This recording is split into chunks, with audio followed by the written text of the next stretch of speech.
മലയാള cinema ലോകത്ത് നിന്ന് മറ്റൊരു ദുഃഖവാർത്ത കൂടിയാണ് ഇപ്പോൾ പുറത്തു വരുന്നത്. മലയാള സിനിമാ കുലപതി പ്രേം നസീറിന്റെ മകൻ ഷാനവാസ് അന്തരിച്ചു. കിഡ്നി സംബന്ധമായ അസുഖങ്ങളെ തുടർന്ന് ചികിത്സയിലായിരുന്നു. 71 വയസ്സായിരുന്നു. 1981 പ്രേമഗീതങ്ങൾ എന്ന സിനിമയിലൂടെയാണ് അദ്ദേഹം സിനിമാ രംഗത്തേക്ക് അരങ്ങേറ്റം കുറിച്ചത്. 96 സിനിമകളിൽ അദ്ദേഹം അഭിനയിച്ചിട്ടുണ്ട്. ചൈന ടൗൺ, മൗനരാഗം എന്നിവ അദ്ദേഹത്തിന്റെ പ്രധാന സിനിമകളിലൊന്നാണ്. തന്റെ അച്ഛനായ പ്രേം നസീറിന്റെ കൂടെ 7 സിനിമകളിലും അദ്ദേഹം അഭിനയിച്ചു. കൂടാതെ സീരിയലുകളിലും അഭിനയിച്ചിട്ടുണ്ട്. തിരുവനന്തപുരത്ത് ജനിച്ച ഷാനവാസ് പ്രശസ്ത നടൻ പ്രേം നസീറിന്റെയും ഹബീബ ബീവിയുടെയും മകനാണ്.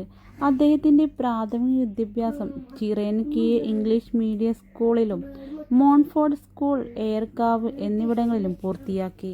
പിന്നീട് ചെന്നൈയിലെ ന്യൂ കോളേജിൽ നിന്ന് ഇംഗ്ലീഷ് സാഹിത്യത്തിൽ ബിരുദവും നേടി. അദ്ദേഹത്തിന്റെ ഖബറടക്കം ചൊവ്വാഴ്ച വൈകിട്ട് 5 മണിക്ക് പാളയം മുസ്ലിം ജമാഅത്ത് ഖബർസ്ഥാനിൽ നടക്കും.